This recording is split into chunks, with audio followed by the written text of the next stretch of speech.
Have you ever wondered why a glass of wine with dinner is totally normal in, say, France, but in other parts of the world, drinking is really only for big celebrations? Well, the answer is this amazing story that goes back thousands of years, and believe me, it's about a lot more than just alcohol. Okay, let's get into it. So everything really boils down to this one fundamental difference. For Europeans, for a long, long time, alcohol was a daily necessity. It was literally about survival. But in Japan, it was a sacred drink, something you had on really special occasions. How on earth could two cultures end up with such polar opposite relationships with the exact same thing? That's the big mystery we're going to unpack today. All right, so first up, let's really dig into this core cultural divide. On one side, you've got a drink for survival, and on the other, a drink for ceremony.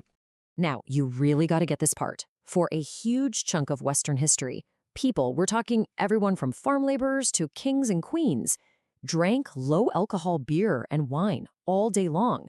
And listen, it wasn't about getting drunk, it was just about staying hydrated with the safest liquid they had.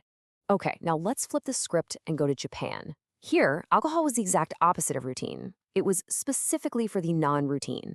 You'd see it in Shinto religious rites, at big festivals, during family celebrations. It was the very thing that signaled, hey, this moment is special. This is not just another Tuesday. So why? Why the massive difference? Well, the first big clue is probably not what you're thinking. It has almost nothing to do with alcohol itself, and everything to do with water. See, in medieval European cities, the water was a serious problem, a genuine threat. After the Roman Empire collapsed, all those amazing aqueducts and water systems just fell apart. Rivers and wells got completely contaminated with waste, spreading horrible diseases like typhoid. People learned the hard way that the water could literally kill you. But the brewing process, with all the heating and fermentation, that killed off all the nasty pathogens. So beer and wine became the practical, life-saving choice.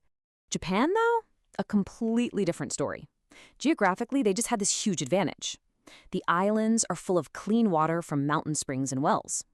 And since ancient times, they had really sophisticated water management systems. They even had officials whose whole job was to make sure the water supply was clean. So safe, clean water was always around. It was the default drink. Alcohol just never needed to be a daily thing. And this is where the story takes a truly incredible turn. Because these thousands of years of different cultural habits didn't just shape traditions, they actually physically reshaped our DNA. Okay, so what you're looking at here is a wild biological reality. A lot of people of East Asian ancestry have a specific genetic trait that makes it really hard for their bodies to break down something called acetaldehyde. That's the toxic stuff that gives you a hangover. This is what causes the Asian flush, that feeling of nausea, the headaches. But on the flip side, populations with European ancestry mostly have genes that break that stuff down super efficiently, which means fewer bad side effects and, you guessed it, a higher tolerance.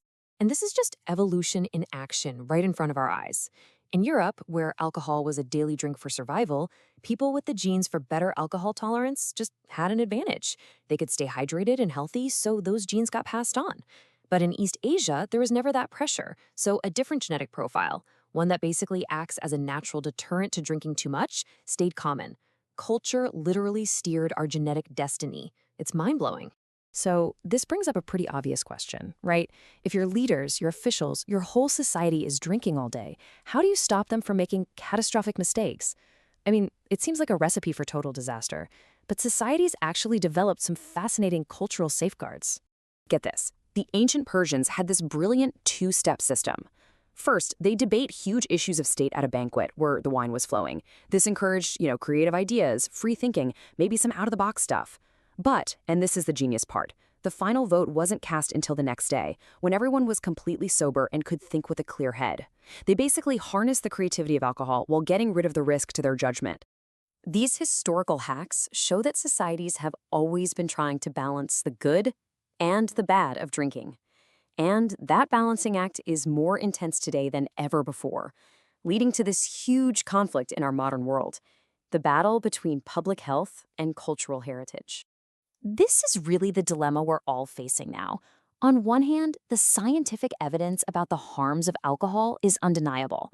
But on the other hand, we have thousands of years of tradition, community, and identity all wrapped up in a glass of wine or a pint of beer. So the public health case is very clear. It's very data-driven. Big organizations like the World Health Organization point to these strong links between alcohol and all sorts of serious diseases.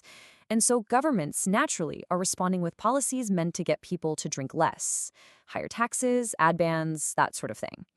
From a purely scientific view, the goal is simple: minimize harm. But what gets lost when you only look at the numbers? Well, this slide shows just a tiny piece of it.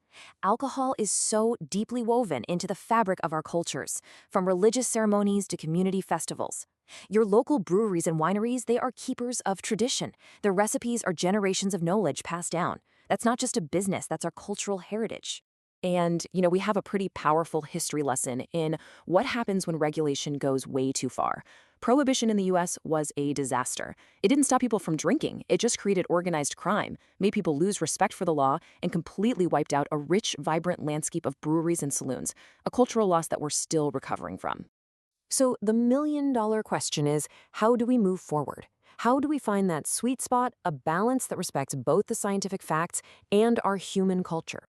This quote just nails it, doesn't it? The whole conversation can't just be a simple yes or no on drinking. It should be about understanding what appropriate drinking looks like, how alcohol can be part of life in a way that's mindful of both our health and our traditions.